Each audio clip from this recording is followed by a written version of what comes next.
Hey guys, আজিৰ ভিডিঅ'টো ঘৰৰ পৰা আৰম্ভ কৰিছো। বাকি দেখিছাই বৰ্তমান ঘৰতে আছিলো। এটো দেখিছাই মই বনোৱা ইনকুবেটৰ মেচিন গাইস। ইয়াতে পোৱালি জগাই আছো, তোমালোকক দেখাই দিছো। ইয়াতে কণী দেখিছাই, কণী ভৰাই থোৱা আছে। বৰ্তমান কণী হেচিং হৈ আছে গাইস, পোৱালিও জগি আছে। বাকি পোৱালিখিনি দেখাই দিছো তোমালোকক, ভিডিঅ'টো চাই থাকা। বাকি ঘৰতে জগাব চেষ্টা কৰিছো গাইস পোৱালি।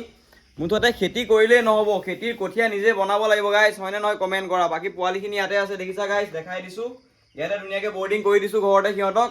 বাকি ঘৰত আহিছিলো মানে দানা লওঁ বুলি গাইস। আজি মোৰ যেহেতু পোৱালিখিনি হৈ গ'ল 15 নম্বৰ দিন, তো 15 নম্বৰ দিনা কি মেডিচাইন দিওঁ বা দানানো কি দিওঁ গাইস তাকে দেখাম তোমালোকক।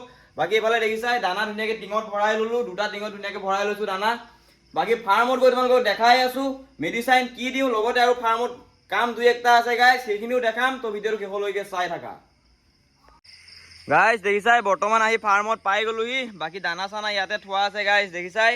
প্ৰথমে ভাবিছো ফাৰ্মৰ পৰিৱেশ একবাৰ তোমালোকক দেখাই দিওঁ। দেখিছাই গাইস ইয়াতে ডাঙৰ মুৰ্গীবিলাক আছে যিখিনিয়ে কণী পাৰি আছে। এইখিনি দেখিছা গাইস, এতিয়া বৰ্তমান ইহঁত শুই আছে, ইহঁতকো দানা দিব লাগিব, পানী লগাব লাগিব।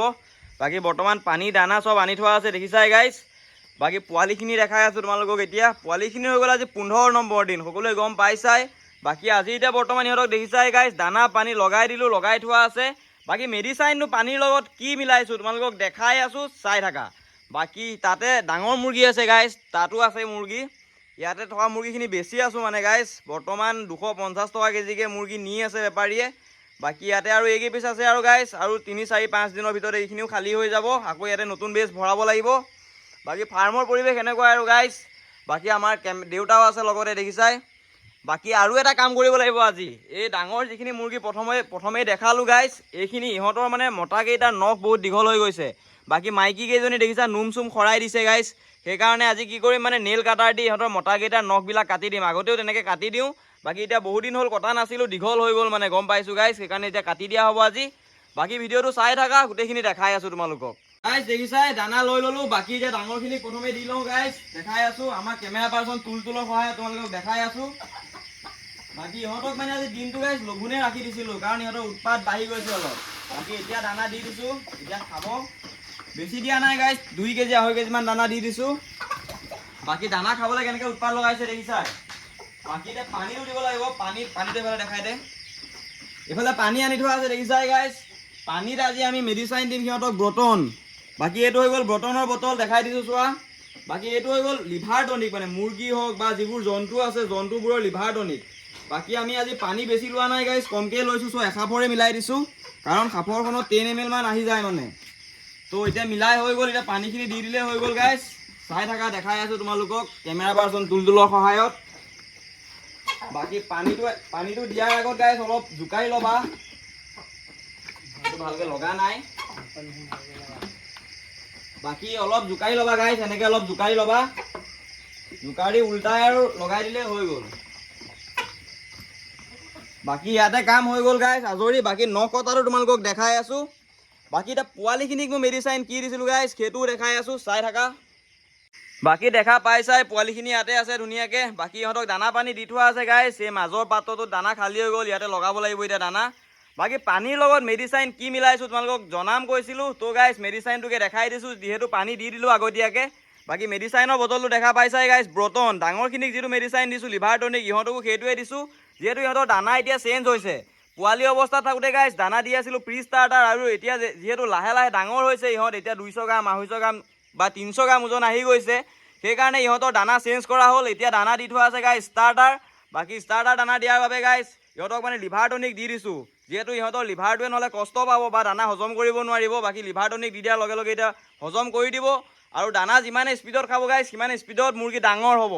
বাকি তোমালোকক দেখাই আছোঁ এতিয়া ডাঙৰ মুৰ্গীকেইটাৰ নখ কাটিব লাগিব। নখনো কেনেকৈ কাটো গাইস তোমালোকে চাই লোৱা, যিসকলে দেখা নাই গাইস। দেখিছাই বৰ্তমান দেউতাই মুৰ্গীটো ধৰি লৈ আহিলে, এতিয়া ইয়াৰ নখ কাটিব লাগিব গাইস, যিহেতু ইহঁতৰ নখখিনি মানে বহুত দীঘল হৈ গৈছে। বাকি নেইল কাটাৰ লৈ লৈছোঁ।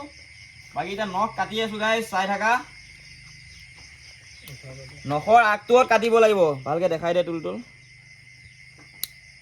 দেখিছা আগটোত কাটি কাটি দিছোঁ, নহ'লে মাইকীবিলাকৰ মানে পিঠিবিলাক ইহঁতি ঘাইল কৰি দিছে, ফালি পেলাই মানে গাইস। যেতিয়া ইহঁতি ঘাই খায় তেতিয়া ফালি পেলাইছে।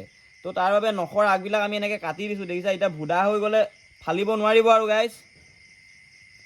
বাকি তোমালোকৰ যদি ডাঙৰ মতা কুকুৰা আছে বা তাৰ ওজন যদি বহুত বাঢ়ি গৈছে, তো মাইকীবিলাকক সি মানে গাইজ দিগদাৰ দিব বা ফালি পেলাই মানে পিঠি চিঠি ফাটি যায় মাইকীবিলাকৰ দেখিছা কিমান জোৰ আছে তাৰ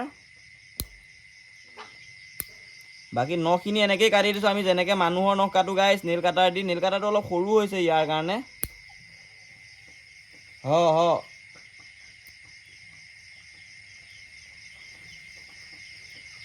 ইয়াৰ হৈ গ'ল বাকী ইয়াৰ হৈ গ'ল গাইজ এতিয়া ডাঙৰ আৰু এটা আছে তাৰ কাটিব লাগিব বাকী কাটি লওঁ তাৰ পাছত তোমালোকক ওজন কৰি দেখাই আছোঁ শেষত চাই থাকা বাকী কুকুৰাটো দেখিছাই কিমান ডাঙৰ বাকী ওজন কৰি দেখা মুঠতে শেষত গাইজ এতিয়া ইটো মতা ধৰিব লাগিব বাকী দেখিছাই দুইডাল মতা প্ৰকাণ্ড গাইজ বাকী এতিয়া কুকুৰা এটা ধৰি লওঁ ধৰি তোমালোকক ওজন কৰি দেখাই আছোঁ যিহেতু কৈছিলোঁ ওজন কৰি দেখাম বাকী এই মস্ত কুকুৰাটো ধৰি লৈছোঁ গাইজ ইয়াৰ ওজন কিমান আহে তোমালোকে চাই থকা ভিডিঅ'টো শেষলৈকে নিশ্চয় দেখা পাবা বাকী এইফালে আমাৰ পিতাই বস্তা ধৰিছে দেখিছাই গাইজ ইয়াক মানে মোনাত ভৰাব নোৱাৰি বস্তাত ভৰাবলগীয়া হৈছে যিহেতু চাইজ বহুত মস্ত মানে দেখা পাইছা গাইজ বাকী এতিয়া ওজনটো কৰিব লাগিব কাটাৰ মেচিন অন কৰি লওঁ এইফালে দেখিছা গাইজ কাটাৰ মেচিন অন হৈ গ'ল বাকী এইটো মালটো কেজিত আহি গ'ল এতিয়া দেখা পাইছাই বাকী এতিয়া ওজন কৰি তোমালোকক দেখাই আছোঁ